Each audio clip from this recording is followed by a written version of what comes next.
Comment définissez-vous le climat politique en ce moment? Bon, mais le climat politique en ce moment, pour nous, le climat est serein, non pas trop de problèmes.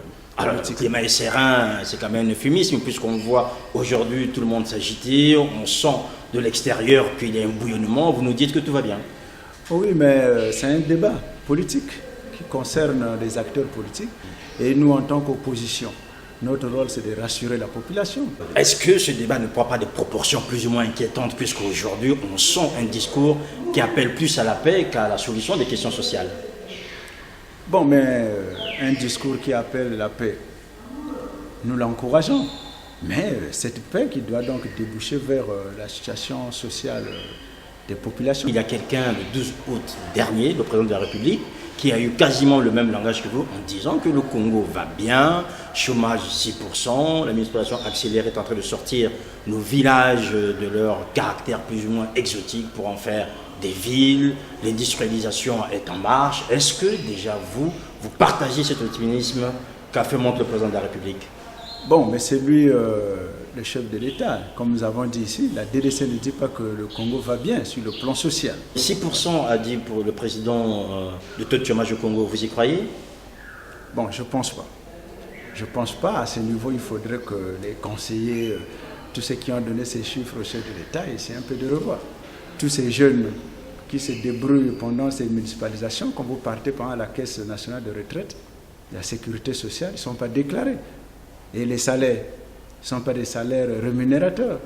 Ils peuvent permettre à un Congolais de vivre décemment. Armand Pourou, vous avez participé d'une manière active au dialogue de Sibiti. Et si nous n'étions pas présents à Sibiti, certainement, le référendum sur le changement monoparlant serait validé à Sibiti. Et c'est nous, comme vous entendez, cette minorité qui a fait qu'il n'y ait pas consensus sur le changement de la Constitution. Et voilà aujourd'hui, et je crois comme on peut dire, on est le sauveur de l'opposition et du peuple congolais. Alors, il y a aussi des voix qui s'élèvent un peu contre vous. Vous avez été reçu par le président lors des concertations. Vous êtes allé à Sibiti, mais on ne vous a pas vu au dialogue alternatif. Pourquoi? Et nous pensons qu'à tous les rendez-vous, par esprit républicain, nous devons toujours être là, écouter et apprendre. Et pourtant, vous avez manqué le rendez-vous de Diatta. Bon, mais le rendez-vous de Diatta, la DDC n'a pas été convié. Pourquoi? Comme à Sibiti, nous avons été invités. Et pourquoi on vous a pas convié, puisque ce sont vos amis qui ont organisé cette réunion? Mais ils ont leur raison. La question qu'on se pose aujourd'hui, vous êtes plus ou moins mis à l'index, considéré comme la brebis galeuse de cette formation, enfin de ce front, puisque vous avez été à Sibiti, vous avez été reçu par le président de la République, et vous avez été, si vous me permettez l'expression, viré en fait du FROCAD. Bon, mais je crois que nous allons profiter de cette tribune pour essayer de clarifier un certain nombre de choses. Et nous sommes libres dans notre vision. Voilà un peu. Mais jusqu'à aujourd'hui, la DDC est restée ferme sur le changement de la Constitution. Et c'est ce que nous avons fait. Ça signifie que vous êtes toujours en phase avec le FROCAD?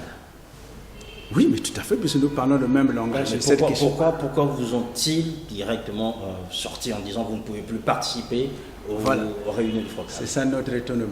Bien sûr. Est-ce que finalement l'opposition congolaise n'a pas un problème? Tout à fait, l'opposition a un problème de leadership.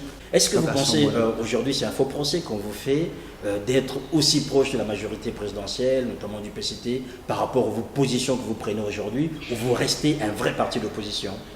Mais non, nous sommes plus proches de l'opposition, puisqu'il y a certains leaders des partis d'opposition vers lesquels on se rencontre, qui viennent chez moi, on se fréquente et on échange.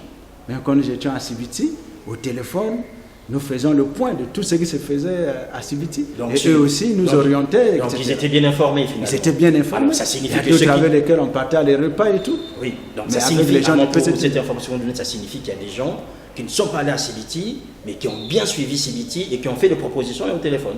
Tout à fait.